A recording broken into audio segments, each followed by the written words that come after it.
Documents our 8 News Now investigators obtained today reveal Dwayne "Keefe Davis allegedly fought with another inmate. These surveillance images that you're seeing right now show the fight inside the Clark County Detention Center last week. I'm hoping, don't know if it is or if it was somebody that was a Tupac fan or something like that that recognized that snitch rat motherfucker. If he go to jail for this, wait till he get to prison. If he get attacked in the county, he gonna have a problem. Well, he's gonna be in state prison. When he go to state prison. Keefe D is in way deeper trouble than you thought. And honestly, no one's even surprised at this point. For a guy with the kind of reputation that comes with being tied to Tupac's, Keefe D isn't just battling the legal system, he's got heat coming from the streets too. And just recently, word got out that he got into a jailhouse brawl. Yeah, you heard that right. Reports say Keefe threw hands with another inmate at the Clark County Detention Center in Vegas. Documents our 8 News Now investigators obtained today reveal Dwayne "Keefe Davis allegedly fought with another inmate. These surveillance images that you're seeing right now show the fight inside the Clark County Detention Center last week. Apparently, the fight was no joke. Both guys went at it, exchanging punches, grappling, and at one point, Keefe even had the other dude in a headlock. It took a corrections officer pepper spraying both of them just to break it up. An officer pepper sprayed him.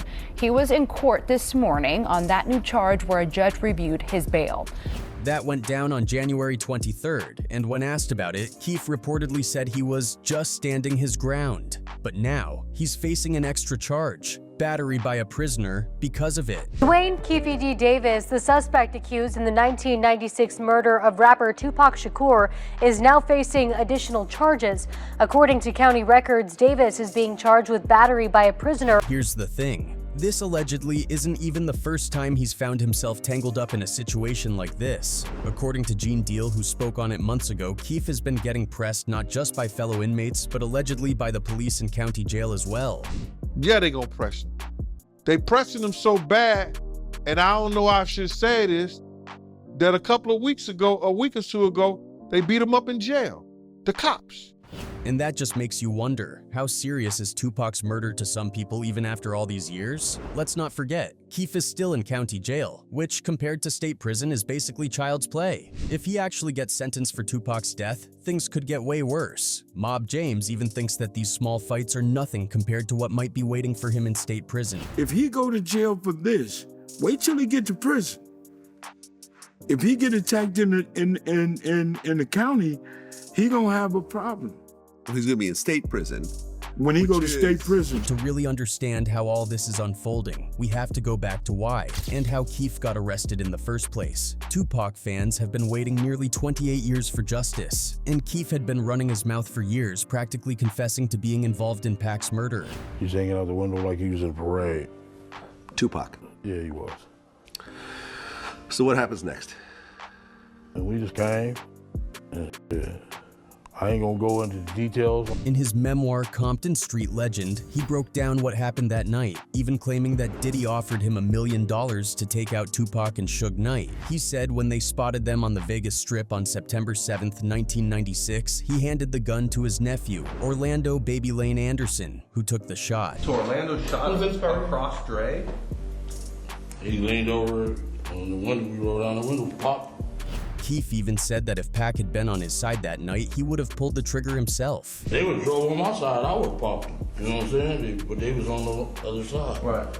And he didn't just say it once. He's told this story over and over in interviews, documentaries, and even in police confessions when he thought he couldn't be prosecuted. In one LAPD confession, he straight up laughed about it, saying, "We didn't give a EFF. The ambulance for Tupac was parked right here next to us. That she was as funny as a mother effer." The Sun has been reporting on Keefe's self-confessed role in the case since 2018, and for years, former detectives and documentary makers have been frustrated with how slow things were moving. Even ex-LAPD detective Greg Kading urged Vegas cops to arrest Keefe back in 2020. For years, it seemed like the case had been buried, forgotten, ignored, and left to gather dust as an unsolved mystery that would never see justice. The world had all but given up hope, accepting that Tupac's murder would remain one of hip-hop's greatest unanswered questions. But then, in the summer of 2023, everything changed. Word started spreading that there had been a major breakthrough in the case. A secret grand jury was set to decide whether Keefe D should finally be indicted. At first, reporters were skeptical. After all, how many times had people thought this case was about to crack wide open, only for it to fizzle out? But then in July, something big happened. Law enforcement raided a house in Henderson, Nevada, tied to Keefe. This wasn't just rumors anymore. Things were heating up fast. Well, new grand jury transcripts in the case against Dwayne "Keefe D. Davis and the Tupac Shakur reveal more on what police found at his Henderson home during their investigation, including 2 giant bins of photographs. That summer, behind closed doors, jurors sat through hours of testimony. Former cops, detectives, coroners, and even old gangsters who used to roll with Tupac and Keefe took the stand, recounting stories from back in the day. They were shown graphic photos of Tupac's bullet-ridden body, reliving the horror of that night on the Las Vegas Strip. And after hearing all the evidence, they made their decision. There was enough to prosecute Keefe. But here's the thing. Many of the witnesses were just repeating stories they'd heard secondhand. No one actually saw who pulled the trigger. One witness, Devonta Lee, even claimed that another gangster, Big Dre, was the shooter, not Orlando Anderson, the nephew Keefe had always pointed to. We've been told by more than one person that you were the one that pulled the trigger, and I know you got the balls to do that. You ever been to prison? No, you haven't. You're gonna catch a hot one right out of the bucket. Suddenly, things weren't looking so clear-cut. Then, on September 30th, 2023, Keefe D was arrested at his home. Body cam footage from that day showed him still running his mouth, even as he was handcuffed in the back of a police car. He bragged to officers that he was part of the biggest case in Las Vegas history, almost as if he still saw himself as a celebrity. So what they got you for, man? Biggest case in Las Vegas history. Oh yeah? Like recent? Fast forward to now, and that bravado is long gone. Keefe isn't the same cocky gangster from those interviews and YouTube clips.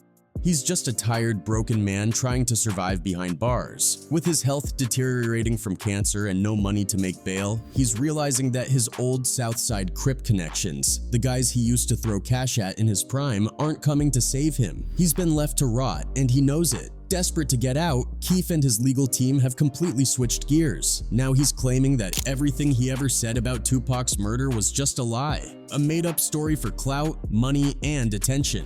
I shouldn't have said nothing. You know what I'm saying? Shouldn't have said nothing. And I'm innocent, man. I'm innocent. I ain't nobody, never did, ever kill nobody. He saw other people cashing in on the case, so he decided to do the same. And those police confessions, according to him, they were all just part of a plea deal. He thought that by giving them a story, he could wiggle his way out of other charges. His lawyer, Carl Arnold, is doubling down on this angle, even claiming that Keefe wasn't in Vegas the night Tupac was shot. Arnold believes he can get his client off, and he's got a potential ace up his sleeve, Suge Knight. Suge is the only other person from that fateful night who's still alive. He was right there, sitting next to Tupac when the shots rang out. He saw everything. If there's anyone who could completely turn this case on its head, it's him. And while Suge has already said he won't testify at the November trial, he did give a bombshell interview from prison, telling TMZ that Orlando wasn't the shooter. I never had nothing bad to say about Orlando because, number one, he wasn't the shooter. Number two, he came to my hearing and told to let me go and tell the truth. If Suge sticks to that story, it could throw a massive wrench in the prosecution's case. Keefe and his lawyer are now banking on the possibility that they can convince Suge to take the stand. If they pull it off, it could be a game changer. But let's be real, would Suge really do it? This isn't just any case. It's not some petty street beef or a simple legal technicality. This is the case that changed hip-hop forever. And speaking of major players tangled up in legal drama, what about Diddy? Let's not forget that Keefe once claimed Diddy paid him to take out Tupac. And now, with the recent wave of allegations against him, that claim is looking more and more suspicious. Sean Diddy Combs is currently drowning in over 100 allegations of sensual abuse, tied to his infamous parties. But while the world is focused on that, Greg Kading, the detective who spent years investigating Tupac's murder, has been dissecting Diddy's alleged connection to the 1996 killing. Back in the 90s, the rivalry between Diddy's Bad Boy Records on the East Coast and Suge Knight's Death Row Records on the West Coast wasn't just a music industry feud, it was a full-blown war. And in the middle of it all were two of the biggest names in hip-hop, Tupac and Biggie. Tupac was shot on September 7, 1996 while riding in a car driven by Suge. He died 6 days later on September 13th. Then, just 6 months after Pac's murder, Biggie was gunned down in LA after the 1997 Soul Train Awards. Both killings sent shockwaves through the industry. And if you believe the rumors, Diddy had every reason to be scared for his life. As journalist Hernandez put it,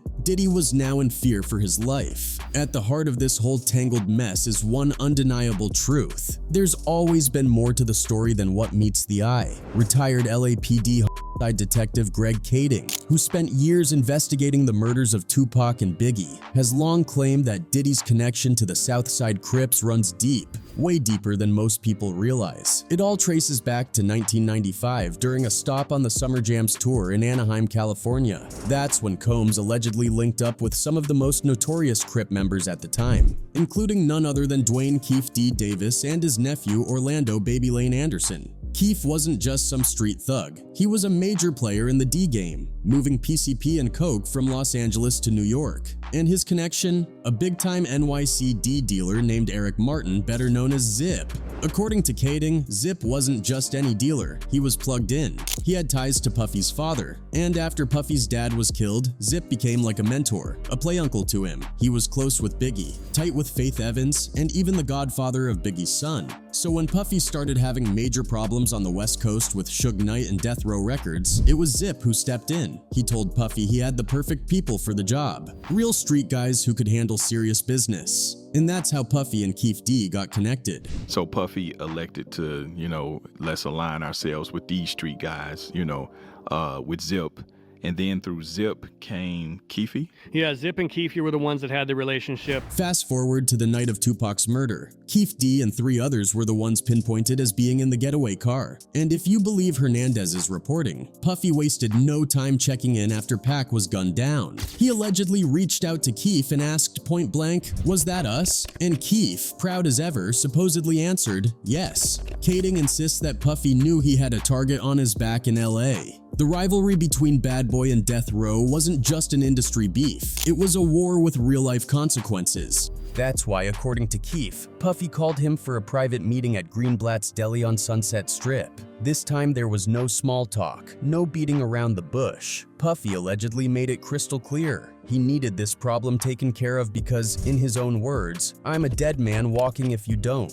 But the real kicker? This isn't just about the past anymore. Today, Diddy's empire is under fire like never before. As journalist Garrett Kennedy pointed out, Diddy's influence stretches everywhere in the music industry. If you tried to erase everything he ever touched, what would even be left? His legacy is woven into the very fabric of hip-hop. For decades, Diddy managed to climb higher and higher, rubbing shoulders with politicians, dignitaries, and some of the most powerful figures in the world. But despite the lawsuits, arrests, and constant controversies, he always seemed untouchable, dodging the kind of consequences that swallowed so many of the people around him. Now, that might finally be changing. The world is watching, the walls are closing in, and if the past has taught us anything, it's that no one, not even a music mogul as big as Diddy, can outrun the truth forever.